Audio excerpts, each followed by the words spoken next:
Você sabia que o maior problema na criação de um software não é a linguagem, não é o framework, não é a equipe, mas é o escopo, é o levantamento de requisitos? Imagine o seguinte: você acaba de ser contratado para fazer um software para uma imobiliária.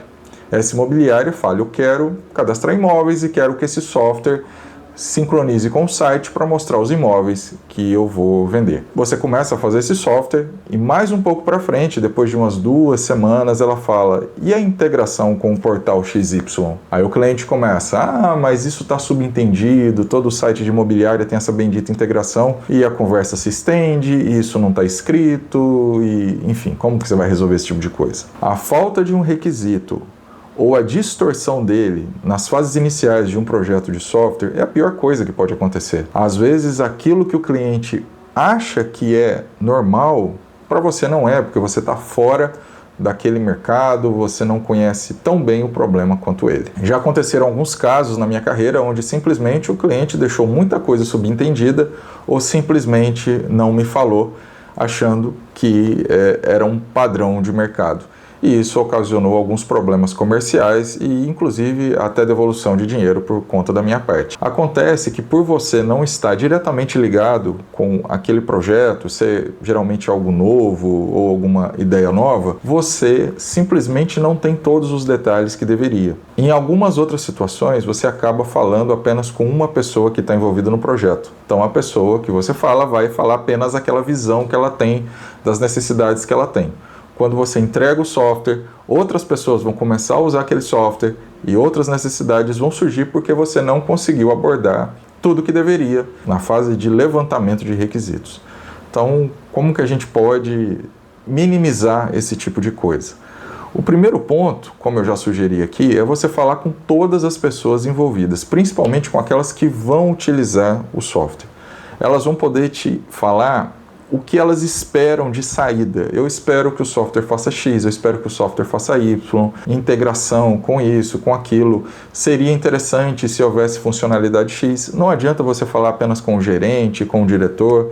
Provavelmente as pessoas que estão fora do operacional não vão saber todos os detalhes que você precisa na fase de levantamento de requisitos. O segundo detalhe é você listar tudo que o software precisa, na visão de cada um. Até porque você já vai ter uma ideia do que cada permissão de usuário no sistema, de cada nível de perfil, vai ver. Então, a pessoa do operacional está ligada, no exemplo que eu dei, em cadastrar imóveis. Já o diretor, ele não quer cadastrar imóveis, ele quer um relatório que mostre a média das vendas dos últimos 10 meses. O mais normal no desenvolvimento de software é que ele vá mudando ao longo do tempo. Isso, acredito que todos os projetos que eu participei até hoje mudaram ao longo do tempo. Porém, você precisa delimitar o que seria a entrega inicial. Esse é o grande problema. Eu já virei refém de várias situações, por inexperiência, logo quando eu comecei, onde o cliente sempre ia pedindo algo a mais e o projeto nunca terminava. O cliente ele vai, mas falta isso, falta aquilo, vai ser terminado quando tal coisa acontecer e muda de ideia e vai indo e, enfim, o cliente sempre tem razão, pelo menos na maioria das vezes deveria ter. Então você pode criar uma definição de pronto. Com isso você vai conseguir ter uma comunicação mais clara com o cliente para ele entender que a definição de pronto é quando o sistema fizer tal coisa, isso, ele está definido como pronto. Antes disso, ele não está pronto.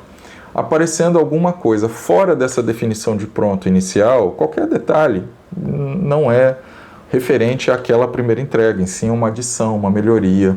Eu me lembro de um projeto onde eu fiz um sistema para uma contabilidade, ela queria controlar as entradas de notas fiscais dos clientes. E com o passar do tempo, o contador tinha vários clientes, ele foi cadastrando as entradas de notas fiscais nesse software para controlar estoque, basicamente, né? Foi contratado para isso. E depois de algum tempo, ele me chama lá no escritório dele e fala: Adriano, eu tenho um pedido muito simples para você, extremamente simples. Tá bom, qual é o pedido? Eu quero que você coloque um botãozinho aqui no sistema, na tela do sistema, escrito emitir nota fiscal.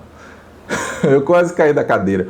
Naquela época não existia API de emissão de nota fiscal, era muito complicado, a nota fiscal eletrônica estava acabando de nascer e eu não tinha experiência nenhuma. Sem contar que ele esperava que eu fizesse essa integração com a nota fiscal no preço que eu já cobrava na manutenção do sistema. Ele achava que era só um botãozinho que eu tinha que colocar na interface. Então eu imagino o problema que isso deu. Ele simplesmente falou que não tinha interesse em continuar comigo se meu sistema não emitisse nota fiscal, e essa nunca foi a premissa inicial. Basicamente eu perdi o cliente, ele seguiu com outro, e é isso, é a vida. Uma definição de entrega, uma definição do que você espera, dos requisitos iniciais, é muito bacana. Talvez se eu tivesse entrevistado ele lá no início, perguntado quais são seus planos a longo prazo, a médio prazo, o que você espera que o sistema tenha daqui 1 ano, 2 anos, 3 anos, já iria me dar uma ideia dos pedidos que ele pudesse fazer, eu já pudesse falar para ele, ó, eu só posso chegar até aqui. Essa mudança, esse aumento de itens para se fazer, tem até um nome já batizado, é Scope Creep, ou seja, a expansão do escopo. E isso é muito prejudicial, principalmente para o lado do cliente, como também para o lado de quem está fazendo, pela equipe que está fazendo. Até porque você precisa entregar, você precisa gerar valor, e um projeto não pode ficar parado simplesmente porque ele vai mudando toda hora. O pessoal de marketing usa até um documento, se chama briefing, para listar tudo que se espera. São perguntas padronizadas que acabam trazendo à lembrança alguns itens que talvez durante a reunião você se esqueça. Imagina, por exemplo, você é contratado para fazer uma integração entre 2 sistemas e você vai, tranquilo, é só ler a API, é só trazer dados de outro. Aí quando você termina de fazer, chove aquela enxurrada de dados ali, ou a API é muito lenta e você tem que recomeçar todo o trabalho porque você não planejou o volume total de dados, nem o tempo de leitura e integração desses dados. Eu já peguei alguns casos de milhares de conexões por hora e também já peguei um caso curioso onde a API demorava 10 minutos para responder. 10 minutos! Ou seja, não dava para fazer online, precisava de um banco de dados intermediário, esse banco de dados que iria ser lido num dashboard. Ou seja, não tinha nada a ver com o que eu já tinha feito no passado, mas esse tipo de informação sobre velocidade, quantidade de dados, sobre quantas pessoas vão usar, sobre usuários, sobre principalmente a saída esperada. Eu me lembro que quando eu fazia muitos sistemas, eu perguntava geralmente quais eram os relatórios que as empresas queriam. Então eu chegava lá para o diretor do imobiliário, como estou dando exemplo, falava qual relatório vocês esperam, o que vocês precisam no relatório? Aí ele começa, eu preciso do VGV. Mas o que é VGV? Aí eu pergunto, o VGV é o valor geral da venda, ele está nesse documento. Então já começava a mapear o sistema na minha cabeça para entender que eu precisava colocar na tela XY para o diretor pegar no outro relatório aquela informação. Então pedia documentos, pedia formulários, levava uma pastinha para casa com tudo preenchido, para que o sistema fosse o mais fiel àquelas necessidades que eles tinham. Para sites, dashboards, coisas visuais, é importante você fazer um protótipo para que todas as informações sejam validadas. Falta alguma informação aqui? Não falta. Então aí você vai melhorando o visual até você chegar lá.